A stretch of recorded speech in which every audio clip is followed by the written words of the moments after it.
Ooh. Sorry, I just turned my nose hairs. Okay, get ready with me while we talk about the emotional roller coaster after you leave a narcissist. So I'll talk about some specific things that you'll probably struggle with if you're not already, but first I want to talk about why this even happens. I think sometimes when we understand why things happen, it makes us feel a little bit less crazy because we at least have a reason and we understand it. Now, like you probably know by now that there are a lot of different processes that happen in your brain when you are in any kind of an abusive relationship. And I've actually studied this pretty extensively in grad school.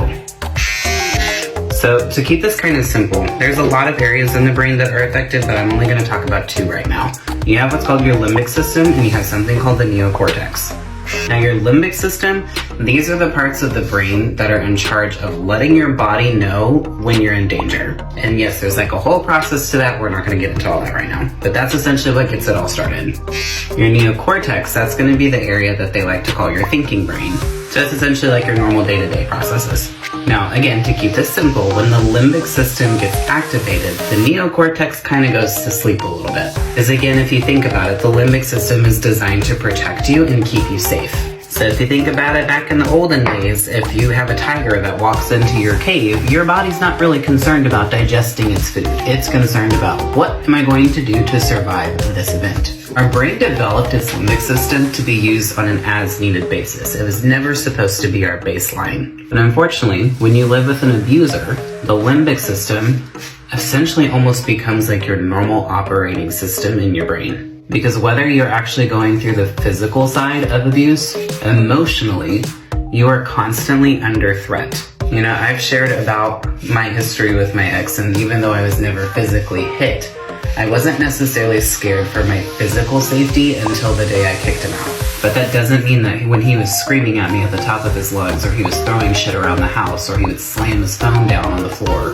it doesn't mean that those behaviors weren't scary. It's kind of the same thing whenever you go out in public and you start to just get this vibe, or you see some drama happening at the other end of the bar. You avoid it. Not necessarily because you think that you're in danger, but you recognize that that situation is not a safe one. So when you're exposed to this constant stimulation, whether it be years or even months, your brain has gotten into the habit of an overactive limbic system. And your thinking brain is almost like out of practice. She's just hanging in the background, just having a nice long vacay. So when the relationship ends, your brain has developed this really bad habit of being essentially overreactive. Maybe a nicer word is hypersensitive.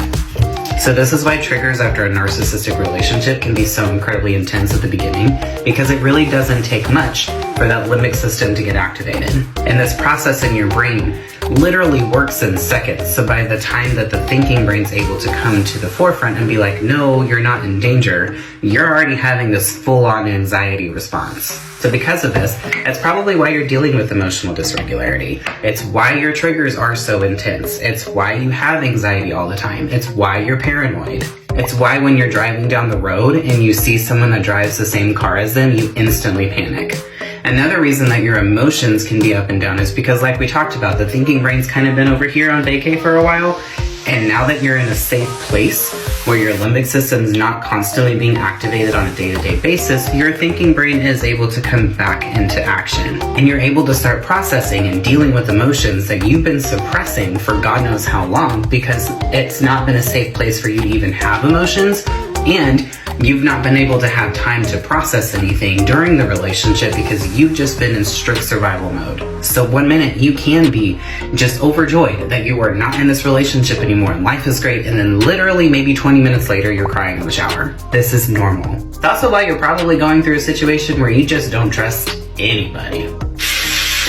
You see, one thing about our brain that we don't necessarily realize is that our brain really does like to take the path of least resistance. And while you've been in this relationship, you've created things that are called neural pathways, which is essentially like, almost like when people walk in the grass in the same spot over and over again, a path is made in the grass. Well, that's kind of what's happened in your brain.